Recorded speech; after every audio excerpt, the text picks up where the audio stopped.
ஆலயம் பாதுகாப்பில் மன்னன் மிக கவனமாக இருக்கின்றார். முதலில் மிகப்பெரிய நீர் நிறைந்த அகழியை உருவாக்கி அதை சுற்றி மதில் சுவர்களையும் கட்டினார். அது மட்டுமல்ல, நிலநடுக்கம் வந்தால் கூட ஆலயம் பாதிக்கப்படாத வண்ணம் பல தொழில்நுட்பத்தோடு இந்த ஆலயம் கட்டி கொண்டிருந்தார். இத்தகைய அதிசயமும் அற்புதம் நிறைந்த இன்று உலகமே ஆச்சரியப்படும் அதிசய ஆலயத்தின் கட்டுமான பணி நடக்கும் மாதிரி அற்புத காட்சியை கண்டுகளிக்கலாம். வாருங்கள். 1,60,000 டன் எடை கொண்ட பாறைகளை 3000 யானைகள் மூலமாகவும் 5000 குதிரை வண்டிகள் மூலமாகவும் ஆயிரக்கணக்கான மாடுகள் மூலமாகவும் கருங்கற்கள் தஞ்சைக்கு கொண்டு வரப்பட்டு திறமை வாய்ந்த தலைச்சிறந்த சிற்பிகள் மூலமா ஒவ்வொரு கற்களும் நேர்த்தியா செதுக்கி கோவில 1003ஆம் ஆண்டு கட்ட ஆரம்பிச்சாங்க. கோவில் பிரம்மாண்டமா தரைத்தளத்துல இருந்து 7 பனைமரம் உயரத்துக்கு கோபுரம் கட்டும் போது சோழ தேசமே ராஜராஜ சோழனோட திறமையை கண்டு வியந்து போகுது. இவ்வாறு மேற்கொண்ட ஆலயமானது பல்லாயிரக்கணக்கான மக்களாலும் பல யானைகளாலும் பல ஆண்டுகளால் ஆலயமானது கட்டி முடிக்கப்பட்டது. அதை காட்டிலும் மேலாக தமிழ்நாட்டில் பல பெரிய ஆலயங்கள் பல ஆண்டுகள் பல மன்னர்களால் கட்டப்பட்டதாகும்.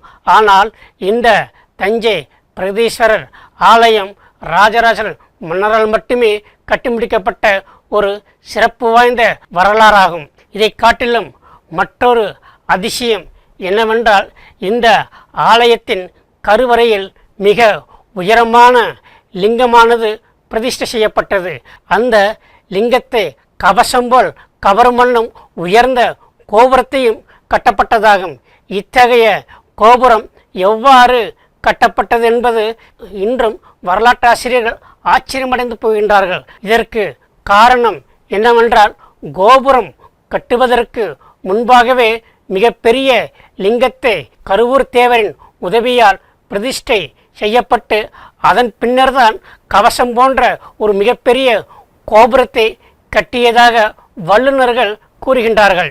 இதை காட்டிலும் மற்றொரு அதிசயம் என்னவென்றால், கோபுரத்தின் மேலே 16 டன் எடை கொண்ட ஒரே கல்லாலான கோபுரம் கலசம் ஒன்று வைக்கப்பட்டுள்ளது. இந்த கோபுரத்திற்கு தட்சிணா மேவு என்ற தத்துவத்தின் பிரகாரம் அமைக்கப்பட்டதாக கூறுகின்றனர். அதேபோல் கோபுரத்தின் கலச நிழலானது பூமியில் விழாதவாறு அந்தளவுக்கு தொழில்நுட்பத்தோடு ஆதி காலத்திலேயே கட்டப்பட்ட ஒரு அற்புத கோயிலாகும். உட்கூடாக, அதாவது வெற்றிடமாக அமைக்கப்பட்டுள்ளது. இந்த வெற்றிடமே அறிவு பெருவழி. இதையே ஆடல் வல்லானாக பார்த்தான் ராஜராஜன். ஆக ஒரே இடத்தில் 3 வடிவங்களில் இறைவனை தரிசிக்க வழி செய்து மேற்கொண்ட கருவறை விமானத்திற்கு பின் கோயிலை சுற்றி பல மண்டபங்களும் கட்டப்பட்டன. அதாவது அர்த்த மண்டபம், மகா மண்டபம், முக மண்டபம் என்று பல மண்டபங்கள் அமைக்கப்பட்டதோடு தாயார் சன்னதிக்கென்று தனி சிறிய ஆலயம் ஒன்றையும் அமைக்கப்பட்டது. இத்தகைய தாயார் சன்னதியின் பெயர் பெரிய நாயகி தாயார் என்று பக்தர்கள் அன்போடு அழைக்கப்படுகின்றனர். பக்தர்கள் சிவபெருமானை தரிசித்த பின்னர் தாயார் சன்னதியை தரிசிக்க செல்லும் அந்த அற்புதமான காட்சியை காணலாம். வாருங்கள்.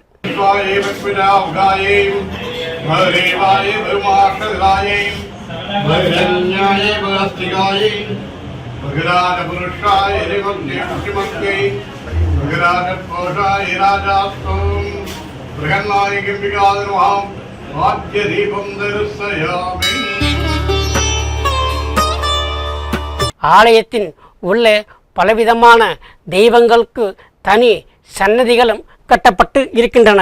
கணபதி, முருகன், சண்டிகேஸ்வரர், கௌமாரி, வராகி என்று நாம் சொல்லிக்கொண்டே போகலாம்.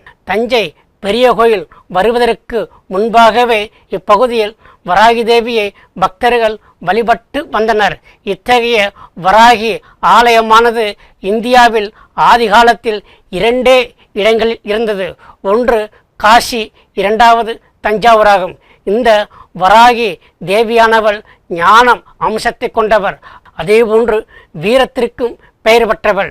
இதன் காரணமாக சோழர்கள் ஆதி காலத்தில் போருக்கு செல்வதற்கு முன்னால் வராகி தேவியை வழிபட்டு சென்றதால் அவர்கள் வெற்றியடைந்து வாழ்வில் வளமான வாழ்வை வாழ்ந்து வந்தனர். இத்தகைய அதிசயமும் அற்புதமும் நிறைந்த வராகி தேவியை தரிசிக்கலாம் வாருங்கள். जगदम्बा करना विलंबा संतन के भंडार भरे संतन प्रतिपाली सदा खुशहाली जयकारी कल्याण करे.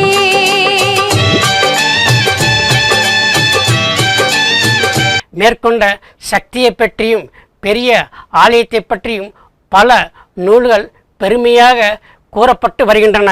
அதாவது பிரகதீஸ்வரர் மகாத்மியம், தஞ்சை மகாத்மியம், தஞ்சாவூர் என்ற பல நூல்கள் பெரிய கோவிலை பற்றி இன்றும் பெருமையாக கூறப்பட்டு வருகின்றன.